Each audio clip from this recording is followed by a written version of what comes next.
release of Spider-Man Spider-Verse films, pretty much every Marvel fan knows that there are thousands of Spider-Man out there right now. One variant in particular that I found quite interesting: when Avengers Endgame came out, everybody was debating who could have snapped instead of Tony and survived. Turns out, maybe Spider-Man. In 2023's Spider-Man Unlimited Infinity Comic 8, we see an evil Spider-Man variant with Loki's horns and the Infinity Gauntlet. He is evil because he's trying to attack 616 Spider-Man and Friend, who is actually another Spider-Man variant. These two spiders are racing across the multiverse to find the Spot, who supposedly died, which is weird because he's not supposed to do that, OMG. It's unclear if the Spider-Man Infinity Gauntlet variant is a Peter Parker who raided Loki's closet, or is a Loki Parker. Either way, it's pretty cool to learn that one Peter doesn't just know his way around a web shooter, but also one of the most powerful Marvel weapons ever. Next up, the Destroyer armor is something that I always forget exists. It only appears every now and then, but it's usually a huge deal when it does.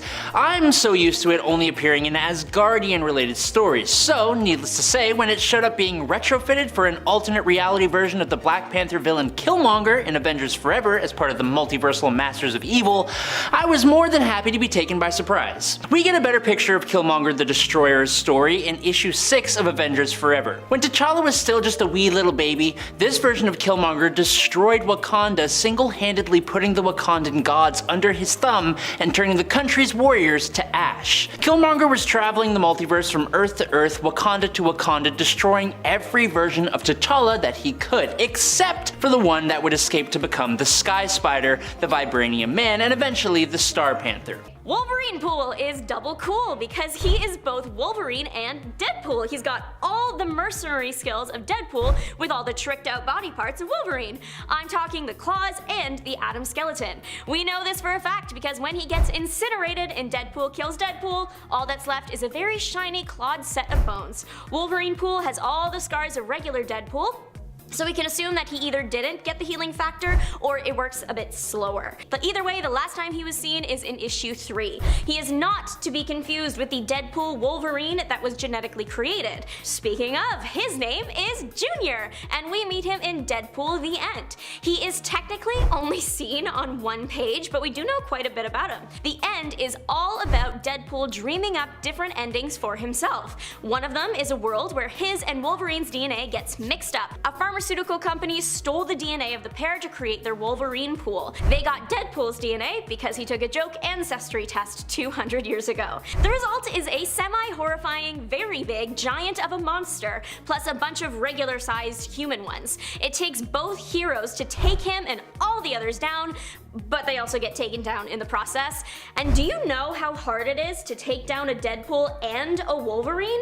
This particular ending for Deadpool is described as the bloodiest, and it is directly stated that Junior committed a mass ending of life. So that hybrid Wolverine pool must have put up a fight. It's definitely an interesting concept for a story. The last panel does have a brick wall that says break if the writers ever get writer's block, so maybe the story will come to light eventually. Maybe even in the new movie, wouldn't that be something? Number 6. Spider's Man. On Earth 11580, Peter Parker was taking a tour of a lab that was conducting radiation experiments on a colony of spiders, when lo and behold, Peter fell into the spider habitat and was promptly devoured by the entire colony. Now fear not, because Peter would sort of live on, because in a horrifying twist of events, the spiders had absorbed Peter's consciousness and became a hive mind that formed together to masquerade as a human hero and fight crime, thus becoming Spider's Man. Spider's Man fought crime for a time, but unfortunately developed a taste for human flesh. The spiders managed to hide this for a time and were recruited by the superior Spider-Man in his multiversal quest to defeat the Inheritors. This colony eventually betrayed Otto by joining forces with the Norman Osborn Spider-Man of Earth 44145 to try and destroy the Web of Life and Destiny. This plan failed, but Spider's Man did manage to spread his spiders across the multiverse,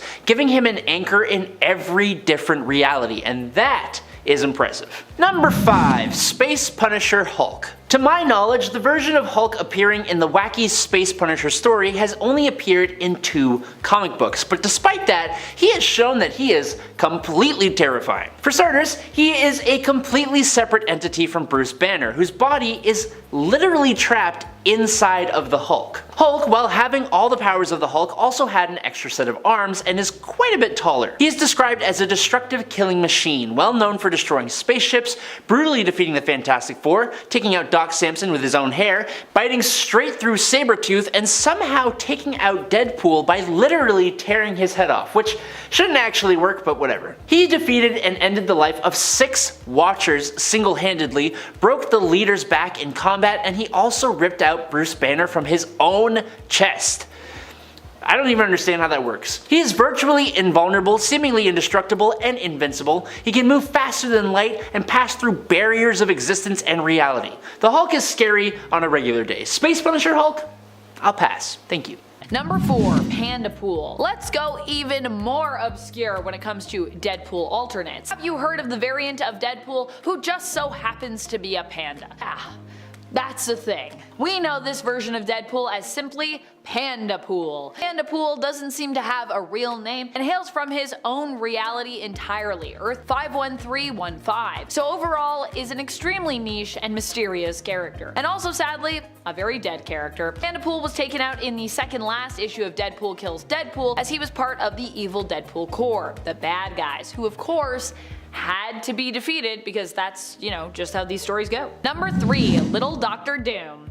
I'm a big fan of Scotty Young's Little Marvels. It's such a cute and goofy world. However, it is also maybe kinda niche. You might recognize the look of the characters though. I see them featured a lot on merch. I still really want to get a Scotty Young pin set at some point with some of the Little Marvels, but I digress. Victor Von Doom in this reality lives with his mom and was interrupted from his meeting with other villains, which was likely just their regularly scheduled games night to, come to dinner. His mom's yelling at him, "Vicky!" I love it. If you haven't read this little Infinity comic on the Marvel Unlimited app, this all happens in issue number 4 of Giant Size Little Marvels. Number 2, Tony Stark Sorcerer Supreme. In all new X-Men Annual number 1 from 2014, Marvel gave us a version of Tony Stark Iron Man from the temporary reality number of 591. Tony in this reality successfully brought together the Avengers to permanently end the threat of Thanos on the universe. Because of the Avengers accomplishing that insane feat of strength and saving the entire universe from the threat of Thanos, alien races of said universe rewarded the Earth and its heroes with advanced alien technology, allowing the Earth to become a utopia. Tony himself would start to lean more into his mystical side with all the extra time he had after saving the universe, eventually becoming the Sorcerer Supreme and being able to solve further conflicts without needing to do any kind of real fighting. Last I heard, this Tony was living youthfully comfortable at 126 years old. This isn't the only Tony to become the Sorcerer Supreme, but he is certainly one of the most accomplished. Number 1, Earth X Venom. In the alternate future of Earth 999, basically every single person has powers. Things have gone apocalyptic, and in an act of vengeance, the Venom symbiote bonded to the daughter of Peter Parker, May Parker. While her retired and cynical pops ain't too thrilled about it, May does actually have complete control over the symbiote thanks to her advanced and honed spider sense, which was something the symbiote was never expecting to happen. Venom and her father Spider-Man go on to join the superpowered police force and fight crime and supervillain threats together.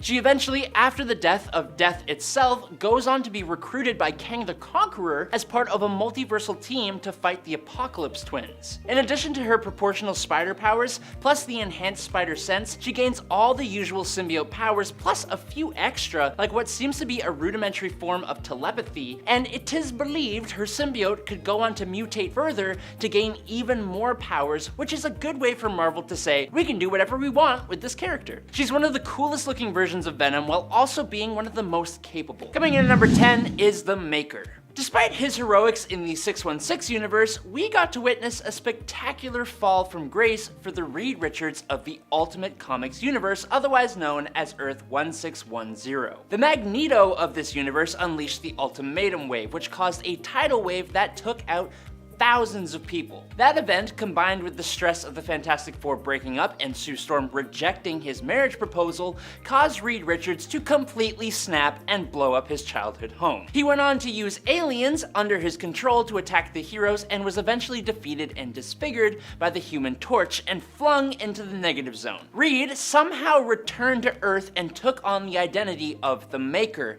and set out on a twisted quest to make the world his idea of perfect. He destroyed all the Asgardians in an attempt to understand Thor's power and launched an attack on Washington, D.C. The Maker then went on to do a lot of really twisted stuff, fighting the heroes of his own Earth as well as the heroes of Earth 616, proving that if not kept in check by a strong moral compass, Mr. Fantastic's amazing mind can be ultimately a source of terror.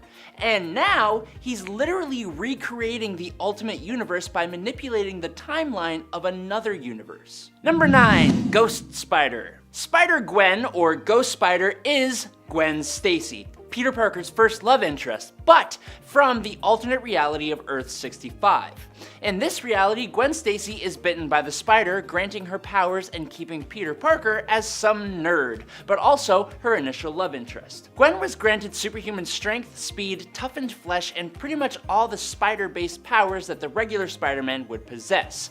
Where she differs in a pretty big way is that after Gwen is depowered, she instead successfully bonds with the Venom symbiote. Gwen learned to find a healthy balance with the symbiote. When she first bonded with Venom, thanks to a Matt Murdock version of Kingpin, she was rage-fueled and looking for revenge, but over time, she realized that she needed to control that and give Venom better qualities to enhance in order to find balance with the symbiote. In a way, Venom and Gwen became even greater heroes, helping each other out. Number 8. Ultimate Moon Knight. In Marvel's Ultimate Universe, a good chunk of heroes and the entire mutant species are a result of the Super Soldier program that made Captain America. Falling in line with that, Mark Spector starts out as a Navy SEAL who becomes part of the Super Soldier program, gaining enough strength to kick down brick walls, speed fast enough to outpace and even defeat Spider-Man, and accelerated healing. Like I said, he defeated Spider-Man, which makes Moon Knight in the Ultimate Universe one of the best martial artists around.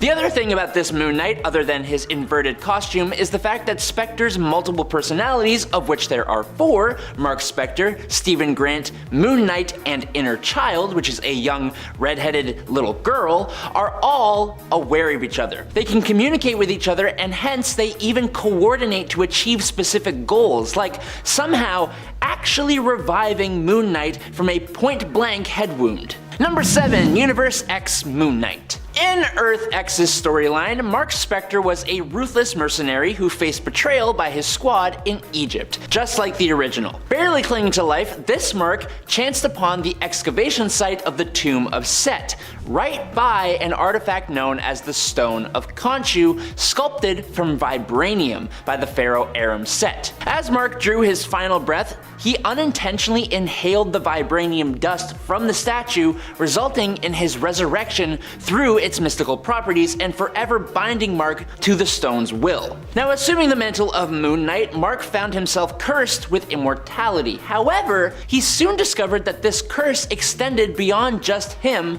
to those who also lose their lives in his presence. When his brother took the life of Mark's beloved Marlene, Spector sought out some pretty brutal revenge and similarly took his brother out of the picture. But it took Mark completely by surprise when both of them returned to life shortly after, deemed a medical miracle by doctors. Over time, Mark realized that they, along with himself, were not truly alive, but rather reanimated reflections of their former selves, manipulated by the stone's power. Number 6. Spider-Man UK. I feel like in the comics, Spider-Man UK was kind of robbed, a little bit snubbed if you will. And now I kind of feel like in the Spider-Verse films, he's also kind of been cheated too. He is one of the main characters from the first Spider-Verse event in the comics, who dies right near the start of the second second event, which continues its story, Spider-Geddon. Spider-Man UK is Billy Braddock, who is basically a combo of Spider-Man and Captain Britain, hailing from Earth 833. He was one of the first people to realize the threat of the Inheritors and bring the Spider folks of the multiverse together, forming the Spider Army in the first comic book event. So he's kind of like what 2099 Spider-Man has become in terms of the animated multiverse. Billy also ended up going on to lead the Web Warriors at the end of the Spider-Verse comic book event, with Loom World becoming his new home base as his home reality had actually been destroyed. Sad. Number 5. Spider-Man. Spider-Man is literally one of my all-time favorites. Also, yes, this list is mostly a list of my favorite alternate Spider people that I feel like I need to see in Beyond the Spider-Verse. And I can't believe we haven't gotten Spider-Man yet as a main character. I mean, not a main character, but I definitely would have thought we'd have gotten something involving Spider-Man in regards to sort of the supporting characters that are around, I would say, our two main co-stars, which have ended up being Miles and Gwen. Like the roles that Spider-Man Noir, Spider-Ham, Spider-Man, and Penny Parker's Speeder played in the first part of the trilogy, Into the Spider-Verse, or you know, if you prefer, Penny Parker's SP//DR. Now granted, we did get a May Parker in the first movie, but she was the aunt of Earth 1610's Peter Parker, who tragically dies right near the beginning. Peter does, not Aunt May. That May Parker was awesome, but I still want to see Aunt May suit up as Spider-Man, who in her reality, which originated in a what-if story, became a spider-themed hero in Peter's place, with May as the hero there and Peter actually providing sort of hero support. Ever since discovering the character of Sleepwalker, he has become one of my favorite heroes, and I'm a cat person, so Sleepwalker Kitty Pryde is like god tier for me right now. Sleepwalker Kitty does not get a lot of time on panels. She is only shown like once or twice, but she came, she saw, she served. This is a variant example that is shown when the base character gets their head messed with and they see themselves in another timeline. So unfortunately, we never get to see Sleepwalker Kitty in action, just kind of a glimpse. The Sleepwalkers are a race of alien from the 616 universe. They are basically dream police, and they are good guys. I know they look like bad guys, but that is not the case. They fight and hopefully capture any being that invades human dreams. If they are attached to a human host, they can fight crime in the physical world too, but only while their host is sleeping. Sleepwalkers have something called warp gaze. That means they can distort the shape of physical objects, plus they are super strong and durable and have enhanced vision. We know that Kitty's main thing is phasing and intangibility, so pair that with the Sleepwalker stuff, that's a pretty cool hero. Hopefully we'll see her again soon. Got a question for you. What's better than a giant meal? A giant meal that regrows as soon as you finish eating it. That was exactly the mentality behind Sideburns, the regenerating planet. During Galacta, Daughter of Galactus, issue number 1, the daughter of the world-eating cosmic entity is looking for a new meal. As she is perusing her options, she comes across Wolverine and his regenerative healing factor, and she formulates an idea. Using a bit of his harvested DNA with a bit of celestial power, she could create a new living planet, one that she could feast on and then leave to regenerate. An infinite meal for those who enjoy munching on celestial bodies, like planets, not like actual celestials. Unfortunately, we only get a very brief glimpse of this idea as Galacta realizes that a planet made up of an angry Canadian mutant DNA like Wolverine's would be pretty highly unstable, and she decides to shelve that idea for another day. We are heading into Jurassic Park territory now with Dinosaur Pool, or Deadpool Dinosaur. He was, once again, featured in Deadpool Kills Deadpool. He is a combination of Deadpool and Devil Dinosaur. Devil Dinosaur is a mutant T-Rex, meaning he has human-level intelligence and super dino durability and strength. In the Deadpool comics, he is partnered with Moon Boy, pictured riding on his back. As cool as he is, we must stay focused because Dinopool is not one of the good guys. Because of this, he and Moon Boy perished at the hands of Deadpool True. Deadpool Dinosaur was from Earth TRN 321. Presumably he had a healing factor like Deadpool True. He just wasn't given a chance to use it as he quickly got incinerated. Deadpool beat him once, and I also wouldn't want to fight the dino a second time no matter how cool he is. It was only a matter of time before a Hello Kitty Deadpool hit the panel. Hello Kitty Pool is featured in Doom War 5 from 2010. She's so cute, she has her own little suit, ears covered, 2 swords at her disposal. In Deadpool Kills Deadpool, which came out in 2013, we learned that because Deadpool is the only character to know that the world is fake, he can technically create new versions of himself if he thinks them up. I wouldn't be surprised if that's how Hello Kitty Pool came to be. The comics and films touch on how much of a fan Deadpool is of a cute cat. There's a few variant covers of Deadpool surrounded by Hello Kitty, and in the film, some Hello Kitty lip gloss and a pretty famous Hello Kitty backpacker seen tumbling around. The only person the official Deadpool film account follows is Hello Kitty, and it's been like that for a minimum of 8 years. Disney currently does not own the rights to Hello Kitty, but I'm holding out hope that Hello Kitty Pool will make a surprise cameo in the upcoming movie Deadpool and Wolverine. Takuya Yamashiro. Instead of being Peter Parker, the Japanese Spider-Man is Takuya Yamashiro, a motocross racer and son of astrophysicist Dr. Hiroshi Yamashiro. Now, unlike most other versions of Spider-Man, Takuya was introduced through the live-action Japanese Spider-Man TV show,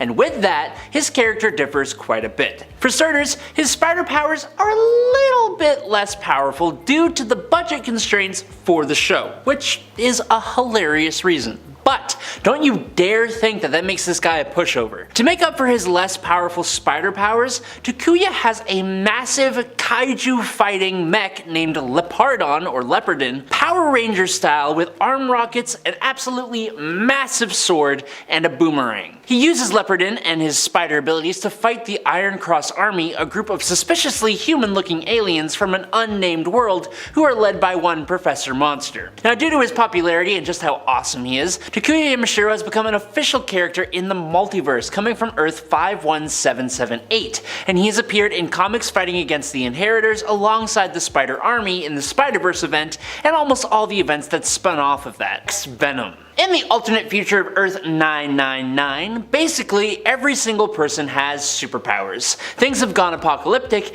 and in an act of vengeance, the Venom symbiote bonded to the daughter of Peter Parker, May Parker. While her retired and cynical pops ain't too thrilled about it, May does actually have complete control over the symbiote thanks to her advanced and honed spider sense, which was something the symbiote was not expecting to happen. Venom and her father, Spider-Man, go on to join the superpowered police force and fight crime and supervillain threats together. Now eventually, she, after the death of Death itself, goes on to be recruited by Kang the Conqueror as part of a multiversal team to fight the Apocalypse Twins. In addition to her proportional spider powers plus the enhanced spider sense, she gains all the usual symbiote powers plus a few extra, like what seems to be a form of telepathy, and it is believed that her symbiote could go on to mutate even further to gain more powers if Marvel wants to do that. She's one of the coolest looking versions of Venom while also being one of the most capable around. Lady Deadpool. If you thought Deadpool was a lot, wait till you meet some of his alternates. You have heard of alternates like probably Evil Deadpool, or know the cinematic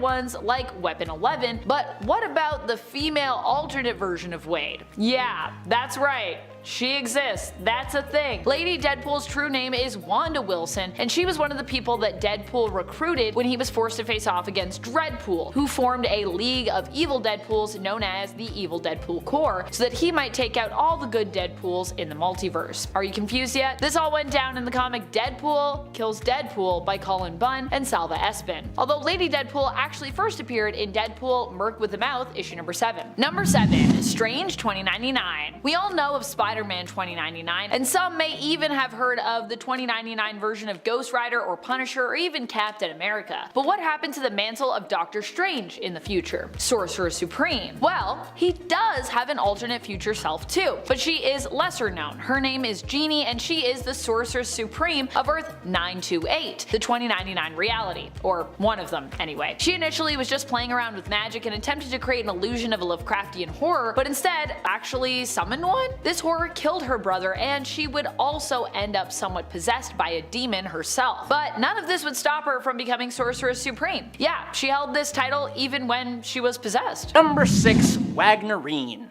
The Legion of Night comes from a world where Mr. Sinister corrupted the genomes of those who underwent the mutant resurrection protocols on Krakoa. Because of this, Sinister's control over humanity and mutantdom became supreme. One of his experiments was combining the genetics of different mutants to create powerful chimeras to serve him, and it made for some crazy awesome comic book moments. A particularly special project was turning the genes of Nightcrawler into a band of teleporting assassins. But the Legion of Night, while having leadership in the form of Sinister's female clone, Mother Righteous, also had field leaders, one of which was the mutant Banshee possessed by the spirit of variance called Vox Ignis, and the other was Mr. Sinister's favorite Nightcrawler chimera, Wagnerine. Mixing the DNA of both Nightcrawler and Wolverine, Wagnerine, funnily enough, was more of a mix of Laura Kinney, X-23, and Nightcrawler, and she made for an excellent assassin and leader for Mother Righteous once she had been freed from the control of Mr. Sinister. Wagnerine ended up beating the odds and procreated with the Cyclops Nightcrawler, aka Summer Night, to create a golden mutant teleporter who seemingly teleported to a random location immediately after her birth, causing Summer Night to lose control of himself and fall victim to the influence of Sinister once again.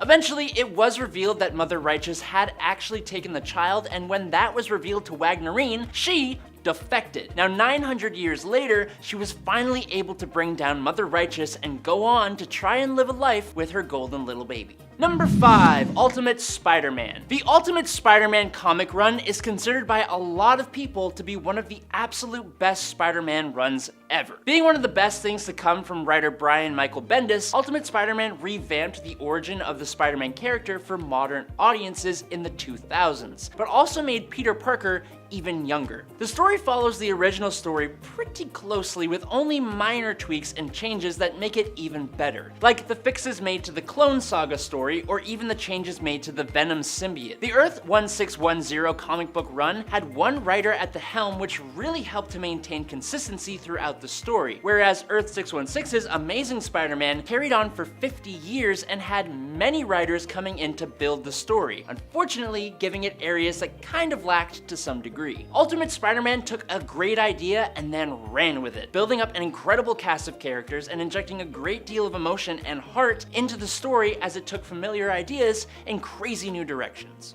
Number 4, Age of Apocalypse Nightcrawler. In the Age of Apocalypse, Nightcrawler is very similar to his Earth 616 counterpart, except he's an incredibly capable warrior brandishing dual blades at all times, and he isn't really as lovable as he would be normally. This Nightcrawler hates the church, having had a traumatic experience when he was younger, which is a far cry from the original Nightcrawler. Nightcrawler in this universe is also close to his mother, Mystique, which is why he gladly takes on the Darkholme last name. This Nightcrawler believes his biological father is Sabretooth, since Mystique stated that she had gone to the trouble of, quote, finding a father with fur when Nightcrawler complains he is cold. This version of Nightcrawler actually chooses to remain in the main 616 reality and joins up with X-Force. But being on Earth 616, he does get mistaken for the original Nightcrawler, which he does not appreciate. Like at one point, he even pushes Kitty Pryde for mistaking him for a resurrected Nightcrawler. Now while working with X-Force, he has successfully took out his reality's Blob by teleporting a shark into his stomach, which devoured Blob from the inside out, which is terrifying, and Iceman, who he led into a factory boiler room, where I guess you can imagine what happened next. Number 3, Ghost Panther. Ghost Panther from Marvel's Warp World is a combination of the Wakandan prince T'Challa, aka Black Panther, and the demonic spirit of vengeance, Ghost Rider. This combination is perfect to explore a new aspect of culture meeting mythology, which is the excuse we're gonna go with to justify a hellfire skeleton that rides a giant fiery panther. Don't you dare look at me and tell me that this is not amazing. Don't you dare. In this story, T'Challa was exiled from Wakanda for his arrogance and came to America, becoming a stunt rider named Johnny Blaze, which is very original. After an accident leaves him fighting for his life, a demon offers him his life in exchange for becoming the all-powerful Ghost Panther. In case you don't realize why this is awesome, let me reiterate that this is King T'Challa as a hellfire-wielding spirit of vengeance riding on top of a hellfire-covered panther. Need I say more? Number 2, Moonfang. As Moonshade, who we just talked about, was traveling from universe to universe, absorbing alternate versions of Moon Knight, one of the alternates that he happened to visit and attack was none other than Moonfang, a version of Moon Knight from Earth 92942, who just happened to be a vampiric version of our moon-themed hero. While it doesn't appear for very long, Moonfang is an almost perfect idea for Moon Knight, who already operates mainly at night and does indeed interact with a whole bunch of vampires vampires, as he defends those who travel by the light of the moon. The concept really builds up Moon Knight's origins as one of the more scary and horror-themed heroes at Marvel Comics. And finally, in at number 1, it's Spectre. The Order of the Moon Knights appeared in Egyptia on Battleworld, where they served its Baron and god, Khonshu. In Egyptia, all mutants were unwilling servants of Khonshu, but a group of 4 mutants, Wolverine, Colossus, Shadowcat, and Nightcrawler, defected and met with a traitorous Moon Knight known as Spectre in order to attempt to take down Khonshu and gain their freedom. The mutants were just unaware of 2 things. 1, every individual in the Order of the Moon Knights is cursed to be a werewolf, and 2, Spectre was totally planning to pull an Uno reverse card on them. Spectre and the rest of the Order transformed into werewolves and attacked the 4 mutants, taking the life of Nightcrawler. The 3 others were spared only by the arrival of Khonshu himself, who spared the remaining mutants and sent them back home. The problem is, Khonshu marked the trio as members of the Order, cursing them with lycanthropy, so when they got back home, they transformed into werewolves and took out all their other fellow mutants. Number 10, Night Spider. Night Spider is basically for fans who have ever wondered what it would be like if Black Cat became Spider-Man instead of Peter. Felicia Hardy is the spider-themed hero in her home reality of Earth 194. Felicia, however, didn't have any specific lessons in regards to great power comes with great responsibility in her origin story. Instead, she used her powers to continue a life of thievery and crime after inheriting them from a tarantula idol she stole. The idol bit her, giving her powers, which at first was awesome, but after a while led Night Spider to being unsatisfied since heists would become too easy for her. Looking for a new thrill, Night Spider decided to turn herself in to her best friend, police detective Jean DeWolf. Just as she was being transported back to the station after being arrested, the alternate spider hero Aranya appeared and petitioned Night Spider to join her in a fight to defend the multiverse as part of the End of the Spider-Verse event. Night Spider agreed, escaped custody, and joined up with the rest of the Spider Army. Number 9, Lady Spider. So we did spot Lady Spider in Across the Spider-Verse. She was actually in the lobby area of Miguel O'Hara, aka Spider-Man 2099's HQ, but she wasn't one of the main characters in the story, and that is what I would like to see with her in Beyond the Spider-Verse. I love Lady Spider. She comes from a turn-of-the-century reality known as Earth 803.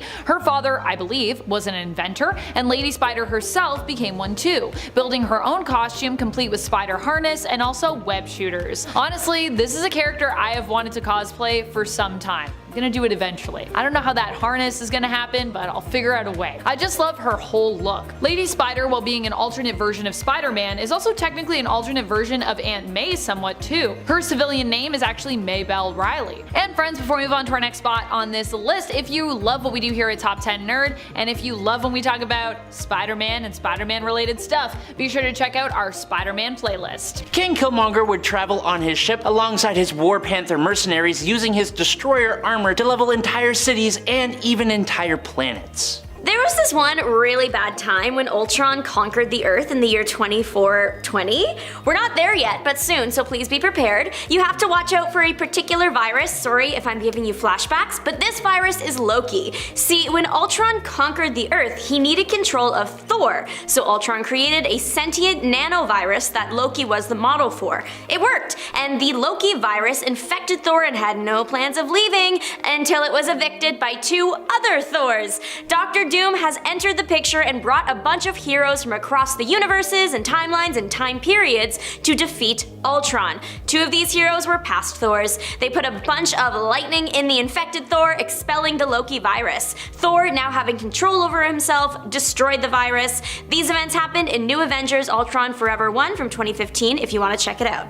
Next up is a version of Black Widow that joined up with the Fantastic Four. Sort of. Coming to us in What If Fantastic Four #1 in December of 2005, taking place on Earth 717 in 1951, the Soviet Union sent its first manned mission to space. On this mission was Natalia Romanova, one of 4 scientists and astronauts involved in the mission. It just so happens that all 4 of them were bathed in cosmic radiation, and they all just so happened to gain superpowers. It sounds a lot like the normal Fantastic Four, but this group actually differed quite a bit. In her particular particular case, Natalia gained the ability to manipulate electromagnetic energy, allowing her to fly by reversing the polarity of her body, but also making her able to discharge her energy in lethal doses. These four became the ultimate Federalist freedom fighters, or if you prefer, you can just call them the Soviet Fantastic Four. I'll also accept that. With the US and what became Russia disputing over control of Cuba, the freedom fighters were tasked with facing the Avengers. Thankfully, Rudy and Richards chose to abort the mission when a teammate got wounded. Richards then confronted his superiors in the KGB, and they were not too happy. Getting tired of his heroic talkbacky ways, the leaders ordered Natalia to terminate Richards, but she instead chose to turn on them instead, bringing them all to the afterlife. Following the incident, the super agents took control of the Union and pursued the ideas of freedom and equality. So it all turned up roses. For someone filled with so much self-loathing, Deadpool sure can be full of himself. His ego has grown pretty big, and it's about to get planet-sized, literally. Ego Pool, that is Ego Deadpool, is the Deadpool version of Ego the Planet. You may recognize that name from the MCU's Guardians of the Galaxy 2 as Star-Lord's dad. That's a planet. But that's not the case in the comics. Ego is still a living planet, just has no relation to Star-Lord. Which is good news. In the world of Ego Pool, we don't need a Star-Lord pool running around. If Ego Pool has all the powers of the original, which I'm assuming he does because most Deadpools that are other characters as Deadpools do. For example, Wolverine Pool has the super skeleton. Ego Pool then has the ability to shape its terrain at will, can absorb living things, and shoot powerful energy blasts, plus a whole lot more things you wouldn't want Deadpool to do. He's featured right alongside Hello Kitty Deadpool, who we'll get to later. Coming in hot, all the way from Earth 51,315 is Panda Pool. Panda really does come in hot. He bursts into the frame and takes out Deathlock Pool in the process. His official description is, he is no mere panda, he is Panda Pool, the species that endangers you. Love that, and he's on the side of the good Deadpools. Amazing. We know he is very strong and doesn't speak, he just growls, but he understands English, so I'm guessing that means there are people in his universe. On the Marvel Strike Force website, it says Pandapool is specifically a giant panda with a love for bamboo and explosions.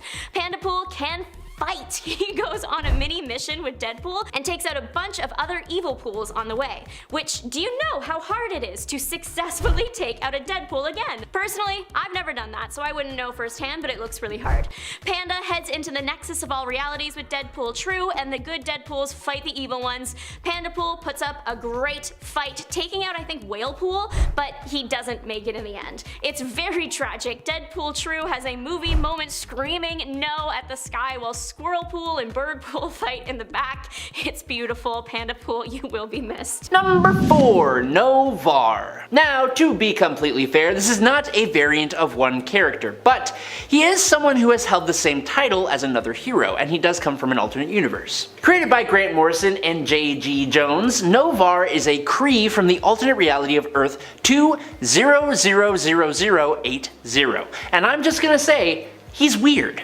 Why? Well, because this particular Kree had his DNA altered with the genes of a cockroach. They also gave him nanobiology. This gives him a whole bunch of special attributes: superhuman strength, stamina, agility, and a top speed of 150 miles per hour on land. He is triple jointed, can reroute pain, has hallucinogenic saliva, technopathy, he has mental control over his body, can wall crawl, has super hearing, and can reach faster than light speeds of flight. Is it insane that this even happens? Yes, but it does. While he is more commonly known as Marvel Boy, when he was in our 616 universe, the Skrull Captain Marvel Kinnear inspired Novar to become Captain Marvel, which he did, but as part of Norman Osborn's Dark Avengers before abandoning the team. Number 3, Killmonger the Destroyer. The Destroyer armor is something that I always kind of forget exists. It only appears every now and then, and it's always a huge deal when it does, but I am so used to it only appearing in Asgardian related stories, so needless to say, when it showed up being retrofitted for the Black Panther villain Killmonger in Avengers Forever as part of the multiversal Masters of Evil, I was more than happy to be taken by surprise. We get a better picture of this villain's story in issue 6 of Avengers Forever. When T'Challa was still just a wee little baby, This Killmonger the Destroyer destroyed Wakanda, single-handedly putting the Wakandan gods under his thumb and turning the country's warriors to ash. Killmonger was traveling the multiverse from Earth to Earth, Wakanda to Wakanda, destroying every version of T'Challa that he could, except for the one that would escape to become the Sky Spider, the Vibranium Man, and eventually the Star Panther. King Killmonger would travel on his ship alongside his War Panther mercenaries, using his destroyer armor to level entire cities and entire planets. As part of the Masters of Evil, he was a pretty intimidating foe. Number 2. Iron Woman. Natasha Stark is the female version of Tony Stark. There have been a few different versions of her to appear. Maybe I'll talk about the other one if we get to a part 2 to this list, but for this one I'm going to be focusing on the Iron Woman of Earth 3490. This was a reality that Reed Richards' Mr. Fantastic glimpsed when he peered into the multiverse. On Earth 3490, there was no first Civil War at all, because Natasha ended up marrying her Earth's version of Captain America, who here is still, well, Steven Rogers. The romance between the two heroes helped to diffuse any aggressiveness or tension between them, meaning that there was no conflict really to be had. Instead, Reed Richards came up with a version of the Superhero Registration Act, known here as the Superhero Registration Program, and also began the 50-state initiative, both of which went, I believe, unopposed, so it all turned out a lot better there. If only Iron Man and Captain America could be married in all realities. Number 1. Maggie Nito. There isn't too much to say about Maggie Nito. Oh, but there will apparently, or might apparently, be another Maggie Nito coming into the comics soon, who is sort of like, I think supposed to be a sidekick to Magneto or something like that. I don't know what's happening with that. I've only seen concept art for the character that was basically featured on a cover, and I'm still not sure what's happening with these younger versions slash sidekicks of the characters that Marvel had artists create. There was a whole series of covers, you could collect them all. Although they did say initially, I think that some of them might appear in the Champions, because they're doing like a new Champions series, and it's likely that the concept art used there was also inspired by another alternate version of Magneto, at least in part, who is named Margaret. But I digress. The Maggie Nito that I'm talking about here appeared in a little joke story in What If, and I believe What If issue 100. She was a tough and mean little girl who enjoyed picking on a cowardly alternate version of Wolverine, which had a styrofoam instead of an adamantium coated skeleton.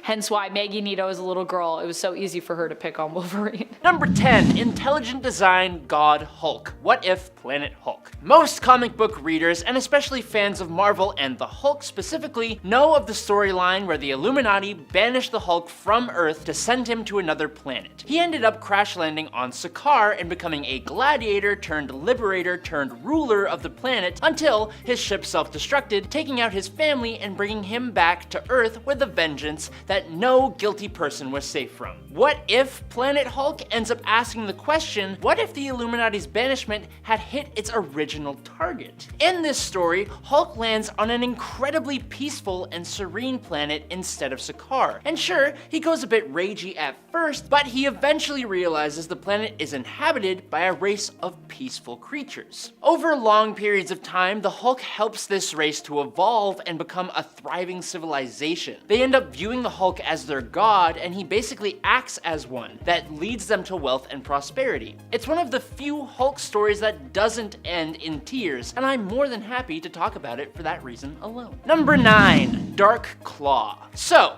what happens if you take Logan Howlett and Bruce Wayne and just mash them up together? You subtract Robbins, add some Canada, carry the two, and you'll find you get Logan Wayne. This awesome character is from the Amalgam universe of Earth 9602. Now obviously, Bruce Wayne has no actual powers of his own unless you count his undeniable skill. So most of the abilities belonging to Logan Wayne come from his Wolverine half. A massively powerful regenerative healing factor, slowed aging, superhuman senses, plus his healing factor and adamantium skeleton allow him to have a degree of super strength. But thanks to his Wayne half of things, Dark Claw is a master detective and master of martial arts, stealth, acrobatics, and intimidation. After he witnessed the passing of his parents, Logan went to live with his uncle up in Alberta, Canada, who then also lost his life to poachers. So yes, it's still as dark as both Bruce and Logan's backstories. He then went to kick it with some nuns and then joined up with the Canadian Air Force. At some point, he joined the Weapon X program and learned learned of his mutation and gained his claws alongside his incredibly dangerous rival, Creed H. Quinn, who would become a saber-toothed Joker hybrid named Hyena.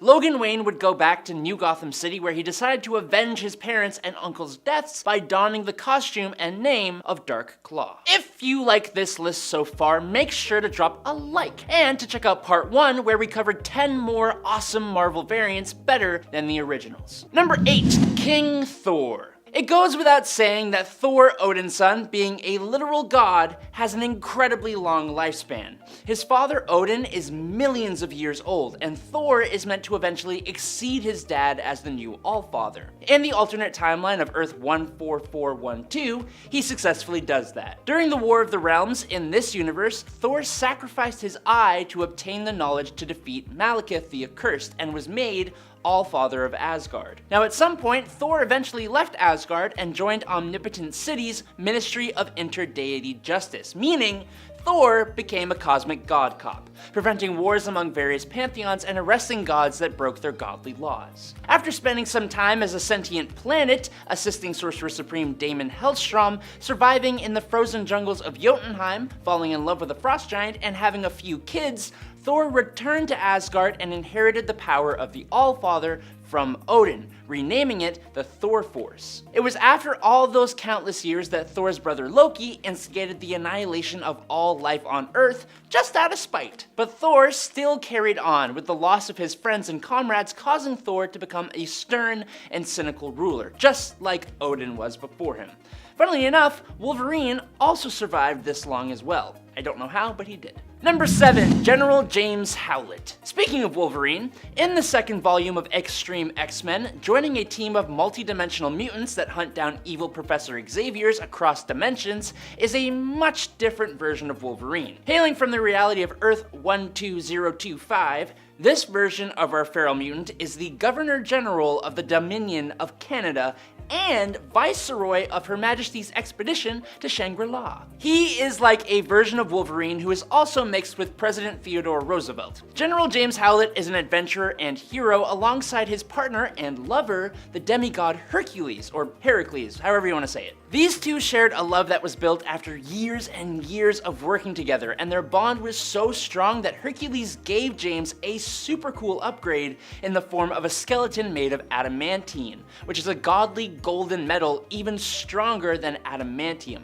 making Wolverine completely indestructible and immune to telepathic attacks. Unfortunately though, due to the god on mortal nature of the relationship, the Greek gods banished the pair to Tartarus, where they basically just fight hordes and hordes of lost and damned souls for 4 years before escaping. Number 6, Spectre. Spectre was the master of the Faces of the Moon, which was essentially a martial arts school in the Battleworld domain known as Kunlun. The Faces of the Moon participated in the war that ultimately led to the unification of Kunlun and the formation of the Tournament of the 13 Chambers, which is a tournament that would decide the new emperor of this realm. Now, while Spectre was a martial arts master and the leader of an entire martial arts faction, he still lost when he fought against Shang-Chi in the tournament to become emperor. We can cut old Mooney some slack here though, because Shang-Chi was the main character of the comic this all happened in, so it's kind of gonna happen no matter what. Number 5, Moon Wing. Moon Wing here is probably amongst the most interesting of the alternate Moon Knights we got here today. For starters, this character comes from the Amalgam Universe, which is when both Marvel Comics and DC Comics played nice and created a world where their heroes could be blended together. For Moon Wing, he is a mix of both Moon Knight, obviously, and DC's Nightwing. Because apparently Moon Knight can only ever be blended with the absolute coolest heroes around. Richard Grayson was a young acrobat in a local circus, but was forced to leave when it was discovered that he suffered from a split personality with an incredibly aggressive alter ego known as Mark Spector. Bruce Wayne, who was one of S.H.I.E.L.D.'s top operatives and eventually the owner of S.H.I.E.L.D. itself, saw a ton of potential in Grayson and recruited him to S.H.I.E.L.D. Now, making the best of his aggressive alter ego, Richard then used his circus outfit to create the costumed identity of Moonwing, and he became basically like Batman, taking on Jason Todd as his successor, who would also lose his life and come back as a Deathlock to face his former mentor, just like he did as Red Hood. Number 4. Kane Parker. Kane Parker is a character that I cannot believe we missed out on having to this point in the series. I mean, how could we have Ben Reilly without Kane Parker? I gotta say, I hope we get Kane and beyond, and I hope he too is voiced by Andy Samberg, who apparently voices Ben Reilly, which is crazy to me. I love it. He did a ridiculously good job with voicing the most dramatic and moody Ben Reilly. I mean, if that's what he's working with for Ben, just imagine what he could do with Kane, who is honestly even more moody in general, not just in terms of his 90s appearances either. For those who don't know Kane, he was the first clone that the Jackal made of Spider-Man. This attempt was also kind of a wash, which meant initially that Kane was actually deteriorating, suffering both mentally and physically as a result. Don't worry though, because later Kane would be cured and now he lives on without fear of expiring after a certain length of time, as so many other clones in Spider-Man comics have tended to do. Most cases, clones have like a very short lifespan. Number 3. Spinnerette. While not a straight up alternate version of Spider-Man, Spinnerette is Mary Jane with powers who fights against crime alongside her husband and daughter in the Renew Your Vows reality. I love this world where Peter and MJ were actually allowed to grow up, settle down, have kids. I mean, we also have that courtesy of the reality known as Earth 982, but this world is more grounded in the modern day, and kind of feels like a world where in modern comics, Peter and MJ just, continued on with their love story and never had their marriage erased. In fact, that's exactly what it is. Renew Your Vows was a reality created during the 2015 Secret Wars event, where a few things differed. Chiefly for Peter and MJ that there was no civil war, which meant that they never had to give up their marriage to save Aunt May. While their daughter would get powers, Peter made MJ a suit to wear that basically siphons off some of his power to her, so that she can join them in the fight as the vigilante Spinnerette. Gwenpool, the ultimate it girl. She was featured on a variant cover for Deadpool's Secret Wars #2, not in it, just on the cover. Fans loved her aesthetic though, and soon she was being cosplayed all over the place. Seeing how much fans loved the character design, Marvel decided to make her the starring character in a one-shot, later a full series. Technically, she was first featured as the backup story on a Howard the Duck comic, but her first comic, just hers, was Gwenpool Special 1, and then her series was The Unbelievable Gwenpool. After that ended, she had a limited series in 2019 called Gwenpool Strikes Back. Apparently, she is from the real world. She wasn't living the life she wanted to here. She was unemployed and a high school dropout, and her bright spot was the Marvel comics. Her and her brother figured out how to transport themselves into the Marvel universe. When she gets there, she orders an all-pink costume from a super tailor and retcons the Marvel universe into thinking she's a mutant. She has a lot of fun and looks great doing it. I get why people cosplayed her so much. I too want her pink heart umbrella. As a big fan of comic books and breaker of the fourth wall, she used her knowledge of comic tropes to avoid some catastrophes, and even used her vast knowledge to figure out the weaknesses of those she's fighting. Good news is, if you want your own Gwenpool, they make Funko Pops of her. Wizardpool shows up a whole 2 times in Deadpool Kills Deadpool, and yet he has my full attention. He is, unfortunately, on the side of the bad Deadpools. He has a normal Deadpool red costume, but the fun part is he's added a wizard hat and cape. Makes him pretty easy to identify. Wizardpool is very powerful. In issue 4 of Deadpool Kills Deadpool, he is seen sending an energy blast through Nightpool. Nightpool is in a suit of armor, so we know he's powerful enough to blast through Deadpool and metal. We don't see Wizardpool's demise, but at the end, it is pretty clear that only one Deadpool makes it out, and it is from 616. The only other Deadpool known to survive is Evil Deadpool. I predict that by the end of this video, pool will be a meaningless word to me. With the upcoming film Deadpool and Wolverine, a Deadpool variant just had to make this list. My favorite one, Gwenpool. I've said it before, I'll say it again, she is that girl. She was featured on a variant cover for Deadpool's Secret Wars #2, not in it, just on the cover. Fans loved her aesthetic though, and soon she was being cosplayed all over the place.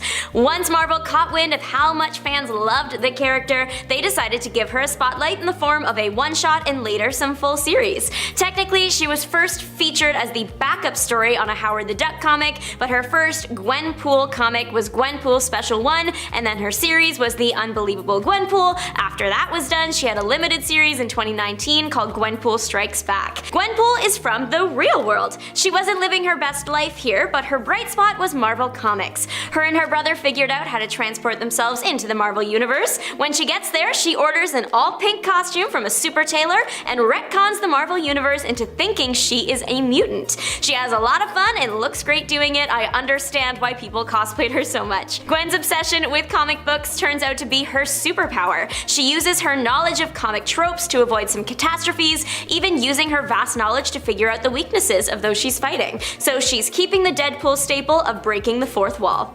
Okay, next up we got a variant of Venom, but bonded with a Ghost Rider. And while that shouldn't really actually make any sense, no one cares because it's cool. It's a comic book, okay? There are very limited amounts of rules. Now, this Ghost Rider is actually Robbie Reyes, who, if you don't know, is actually unique for a Ghost Rider as he's actually powered by the spirit of his evil satanic uncle. But he still has all the same powers, except now he's the All-Rider, so he can do things like turn dead celestials and even entire planets into his vehicles. It doesn't matter. In this reality, appearing in Edge of Venom Verse issue number 3, it seems the symbiote Venom has completely taken over Robbie's body somewhere along the line, creating this almost perfect chaotic parasitic being with both the Rider and the symbiote basically just using the body of Robbie Reyes. This guy is brutal. He dispatches SHIELD agents with ease and he feeds Calvin Zabo of this universe to his car. His car eats people.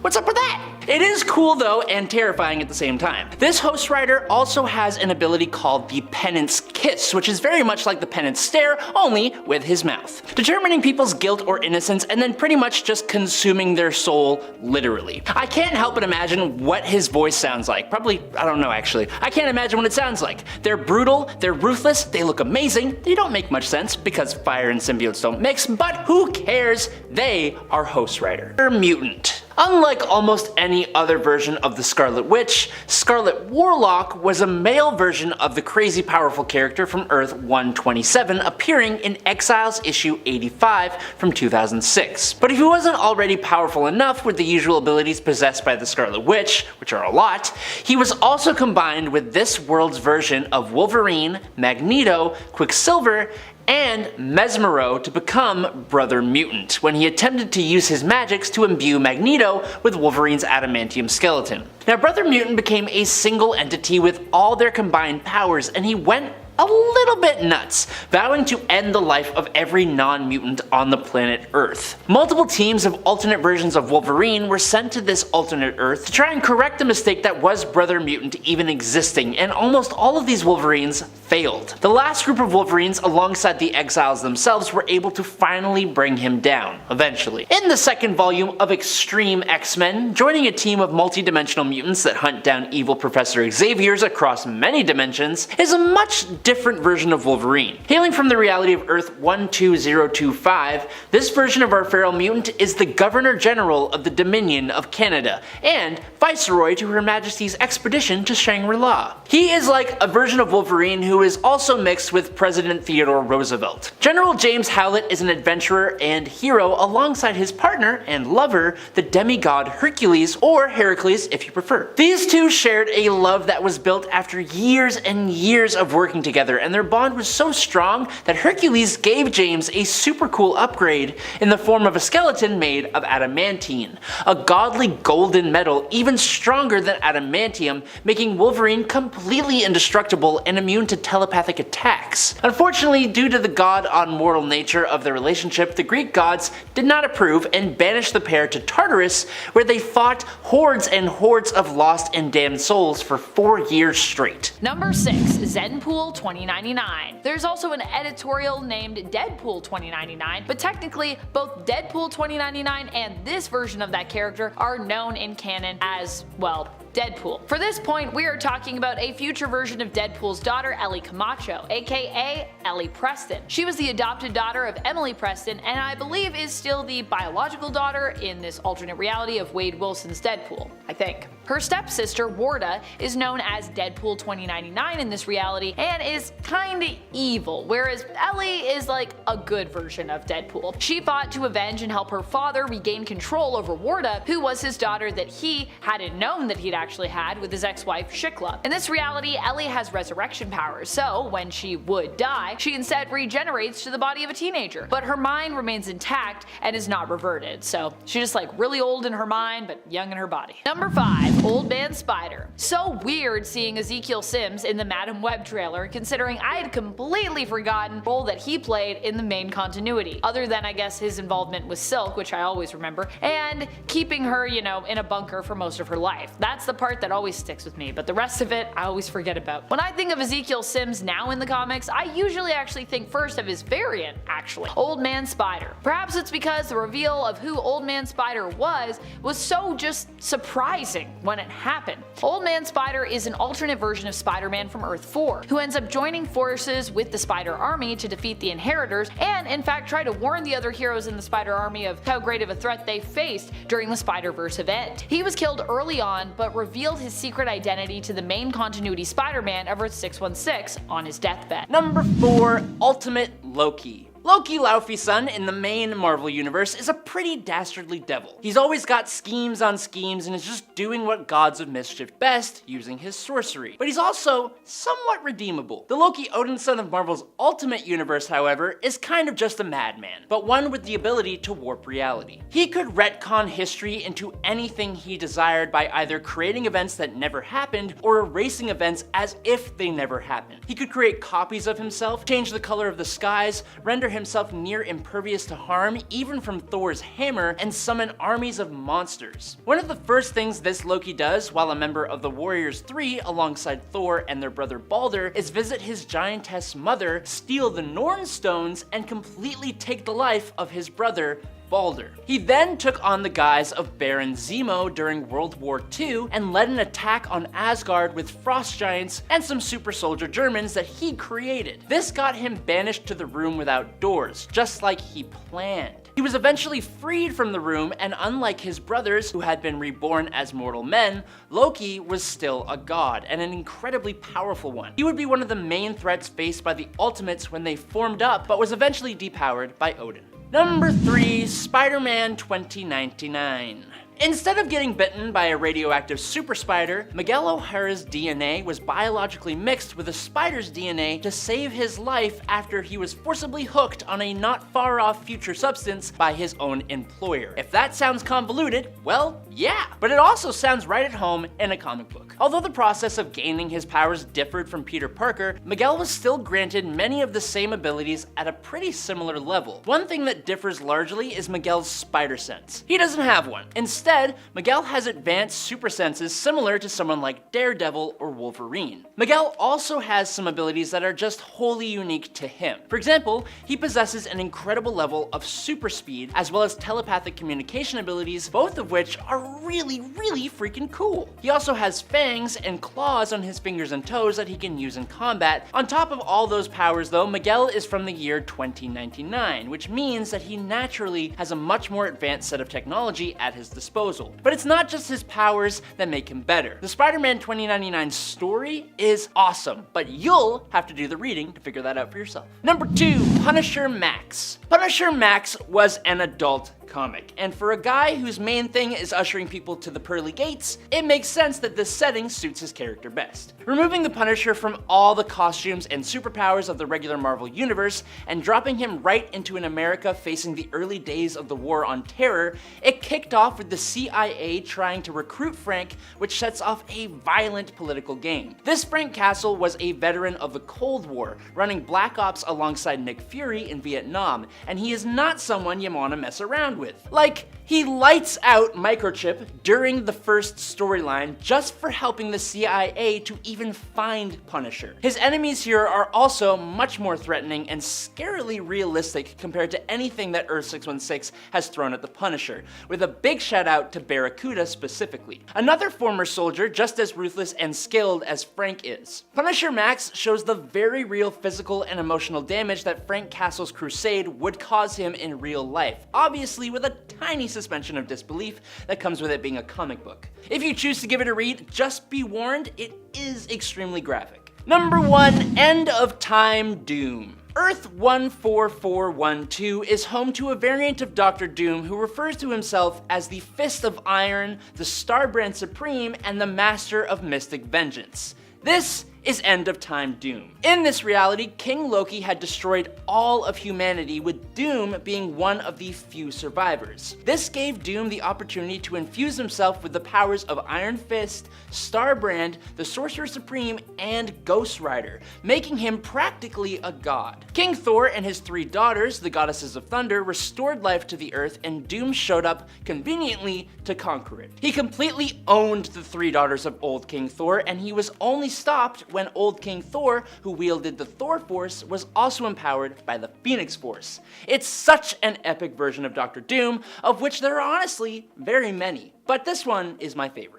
Number 10, Arachnite. I didn't know that this was something I wanted until it was given to us. The hero known as Arachnite is what you would get if you combine both Spider-Man, aka Peter Parker, and Mark Spector, aka Moon Knight, which is something I didn't think would actually work so well together. This version of Moon Knight appears in Infinity Wars number 3 from 2018 as part of the warp world created when Gamora folded the universe in half, forcing aspects of separate characters to combine with each other. In this world, Peter Parker survived a fatal attack by a creature known as the Goblin by Night, which is Green Goblin mixed with the Werewolf by Night. But sadly, Aunt May and Uncle Ben were not so lucky. Peter was saved by a mystical spider who crawled up and bit him, turning Peter into the avatar of the spider totems, simultaneously breaking Peter's mind into 4 different personalities: the Arachnid, the Knight, CEO Peter, and Science Peter. This hero runs Parker Industries while literally moonlighting as Arachnite, beating up criminals and being extremely quippy.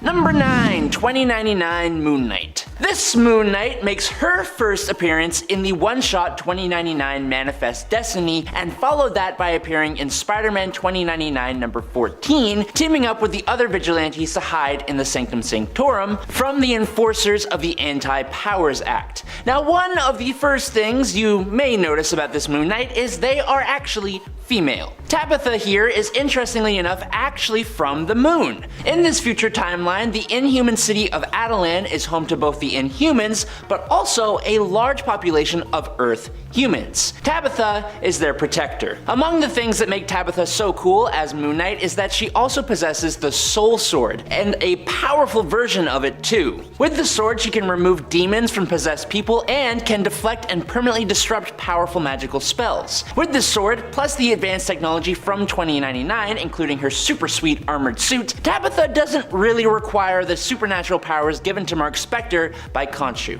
Number 8, Silk. How have we not had Silk yet in these films? Silk is by far one of the coolest spider alternates around, although she technically does not hail from another reality in the comics, but instead is actually from the main reality of Earth 616. So it would be interesting to see where they would place her in the animated multiverse. Silk is Cindy Moon, who actually was retconned to have been bitten by the exact same radioactive spider as Peter Parker, granting her similar abilities to him and initially creating a very strong bond between the two characters. Number 7, Aranya. Anya Corazon is always an interesting one for me because she is quite unique in regards to her role in the Spider-Verse and her origin and her power set, or at least she used to be. In the comics, she was initially one of the more important characters when it came to the Spider-Verse event, as her powers are actually based in the realm of mysticism, being given to her through a magic spider tattoo and a whole spider society, and her powers allowed her to read and understand prophetic scrolls related to the great web of life and destiny. Of course, then later her power set was changed to more reflect the standard spider hero power set in the comics, but I'm kind of hoping if we see her in the film trilogy, she'll have more of that original power set, which could be just as helpful to our heroes in the animated multiverse as it was to our heroes in the comics multiverse. Ice Hulk made his debut in X-Men Battle of the Atom 1 in 2013. He looks like a mix of the Thing and the Hulk, but he is actually a mashup of Iceman and the Hulk, if you couldn't already guess from his name. He was created out of the extra power from future Iceman. Ice Hulk has the strength of the Hulk and the ice creating abilities of Iceman, of course. Charles Xavier 2, this one is evil, traveled back in time to defeat the X-Men with a bunch of heroes he had mind-controlled, Ice Hulk being one of them. During the battle, Charles 2 loses control of all the heroes he brought and then is defeated by them and the X-Men. When that's taken care of, Ice Hulk and friends head back to the future. For this next variant, we're traveling all the way to Warp World. To really oversimplify it and cut out a lot of the details, there was a time known as Infinity Wars where Gamora, wielding the Infinity Gauntlet, folded reality in half, merging souls together and creating a new reality known as Warp World. Now, this story isn't particularly a favorite among fans, but I do have to say, some really cool characters came from this, including Laura Kinney as Weapon Hex. This character is an amalgamation of X-23, Laura Kinney, and the Scarlet Witch. In this world, she was the Evolutionaries' 22nd attempt to create a vessel for the dark eldritch demon Mephicathone, who is a combo of Mephisto and Chthon, and who has an absolutely evil name that I hate with every inch of my soul. Sarah Kinney was impregnated with a mutant girl, combining the Evolutionaries' best enchantments and enhancements. She had a regenerative healing factor, retractable bone claws, chaos magic, including Scarlet Witch's hexes and magical abilities, plus necromancy. She was pretty crazy powerful and super cool, and she was a part of Warp World's Defenders. Warp World. It's hard to say. You've heard of Pandapool now, but what about Birdpool?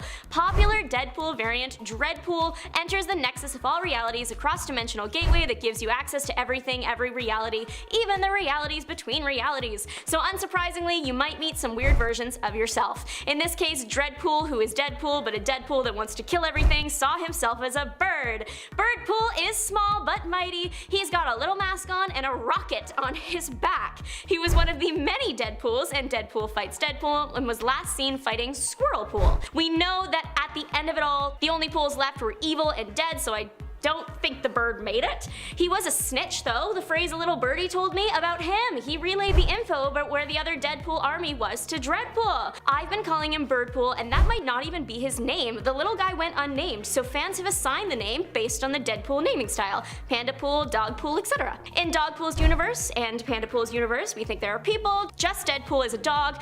So there is a chance that in Birdpool's universe, he is just a bird with a rocket launcher, and I feel like if I were to walk around New York long enough, I would just see this.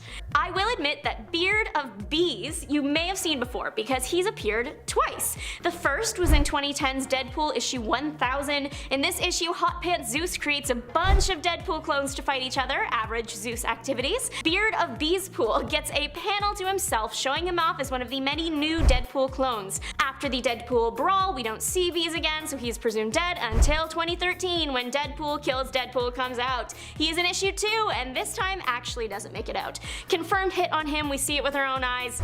He was offed because he betrayed the evil Deadpools by feeding info to the good Deadpools. Since Beard of Beespool is known to be a clone of Deadpool True, that means he's got all the powers and strength of the original. It's unclear where he had been hanging out for the 3 years between the comics, but I'd love to find out. Hopefully a one-shot comes out or something explaining the life of the bee guy. Number 2, Tony Stark Sorcerer Supreme. In All New X-Men Annual Number 1 from 2014, Marvel gave us a version of Tony Stark Iron Man from the temporary reality number of 591. Tony, in this reality, successfully brought together the Avengers to permanently end the threat of Thanos on this universe. Because of the Avengers accomplishing that insane feat of strength and saving pretty much the entire universe from the threat of Thanos, the alien races of that universe rewarded the Earth and its heroes with advanced alien technology, allowing the Earth under Tony Stark's watch to become a utopia. Tony himself would start to lean more into his mystical side with all the extra time he had after saving the universe, and eventually he became the Sorcerer Supreme and was able to solve further conflicts without needing to do any kind of real fighting. Last I've heard, this Tony was living youthfully comfortable at 126 years old. Now this isn't the only Tony to become the Sorcerer Supreme, but he is certainly one of the most accomplished,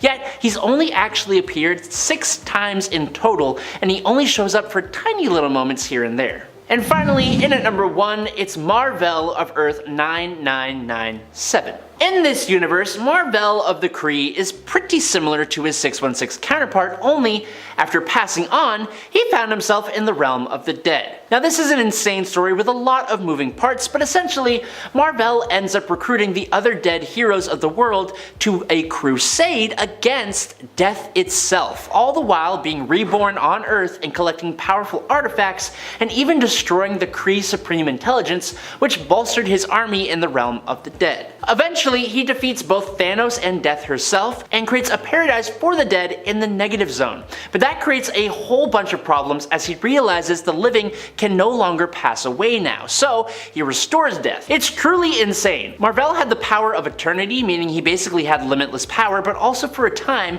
he had access to, get this, the Ultimate Nullifier, Anti-Metal, the Book of the Vishanti, the Darkhold, the Orb and Eye of Agamotto, Psycho Man's Emotocaster, High Evolutionary's Transmogrification Device, the Silver Surfer's Power Cosmic, Kyle Richmond's Eyes, the Cosmic Consciousness, and the Mandarin's Power Rings.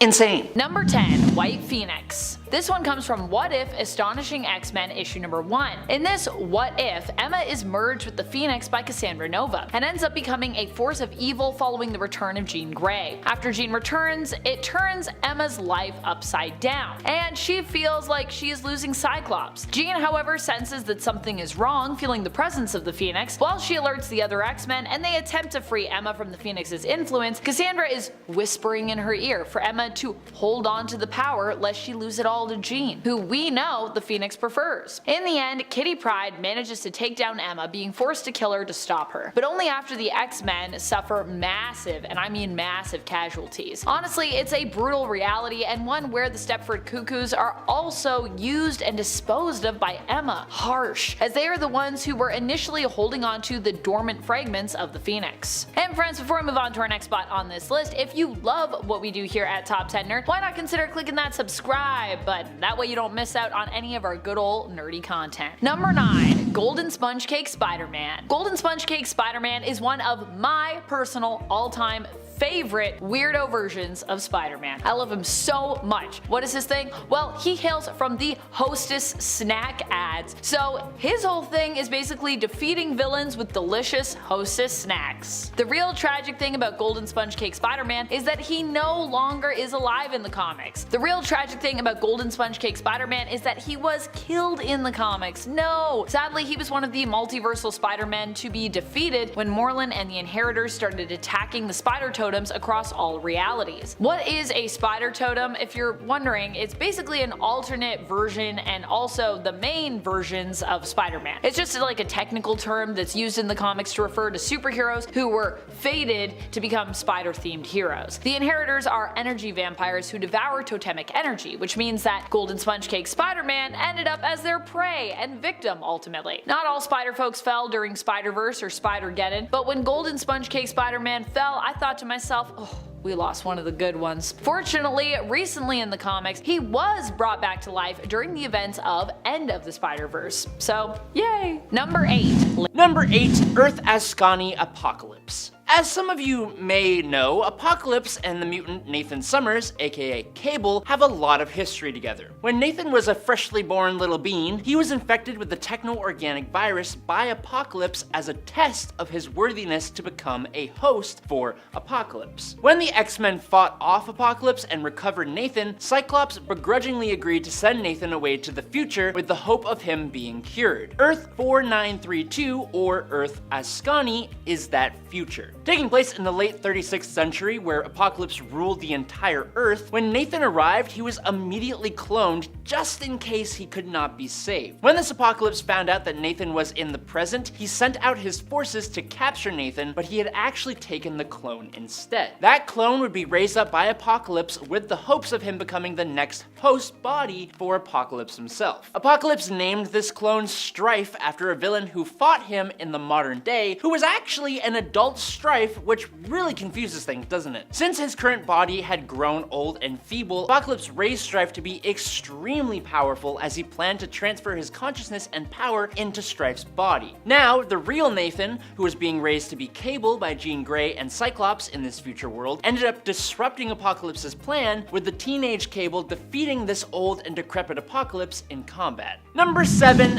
Netflix Punisher. We have had 3 movies of debatable quality that have brought Frank Castle, the Punisher, to the screen. And while Ray Stevenson, rest in peace, and Thomas Jane, and I guess Dolph Lundgren did decent jobs as Frank Castle, when Jon Bernthal showed up as the Punisher in the 2nd season of Netflix's acclaimed Daredevil show, he did it better than anyone before him. Or at least for me, he did. It was the most believable version of the Punisher I had ever seen. Bernthal brought fury and intensity at all times, almost to the point of seeming positively insane, especially when compared with the morals of Matt Murdock, Daredevil. His character was also incredibly capable and brutal, as is necessary for the Punisher to even work in real life. When he got his own show in 2017, it brought everything to just a whole different level, telling a conspiracy story that also took a very interesting and pretty real look at PTSD in soldiers, while also bringing the right amount of brutality that you'd expect from a Punisher story. Even my mom liked this show, and she doesn't even read comics. That's the highest praise I know how to give. Number 6, Doctor Strange Fate. Doctor Strange Fate is the only amalgam character from the DC Marvel Amalgam universe who understood the mashed up nature of said universe, and he also survived its destruction, meaning he survived the alienation of the 2 biggest comic book companies, which is impressive to say the least. With the combined might of 2 magical masters of the mystic arts, Marvel's Doctor Strange and DC's Doctor Fate,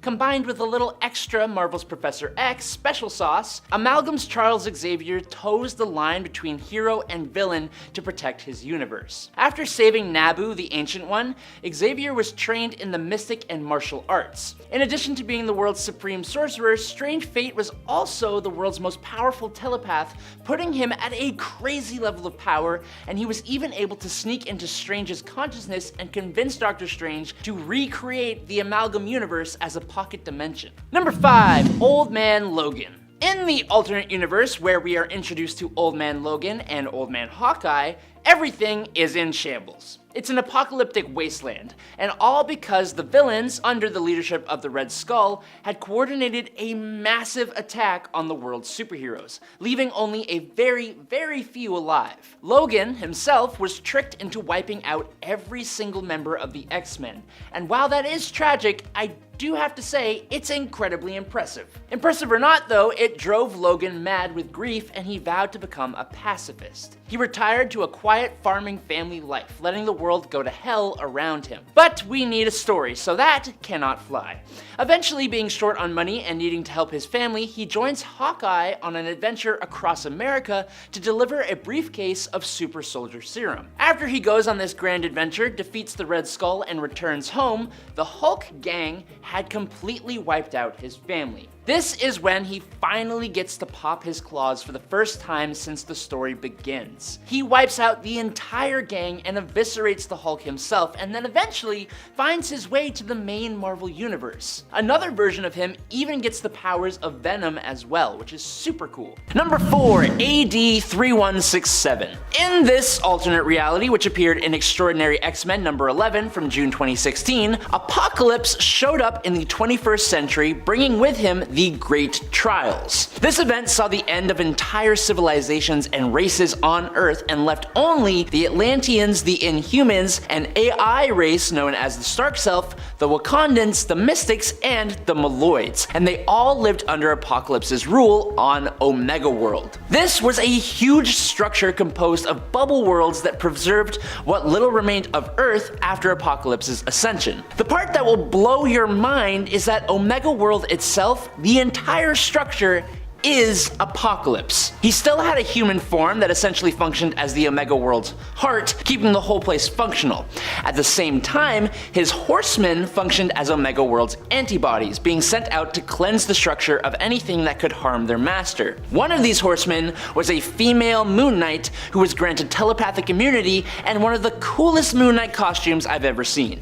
Along with the other horsemen of Apocalypse, Moon Knight attacked Colossus and his team of young X-Men when they ended up on Omega World, but you'll have to read the story to know what happens next.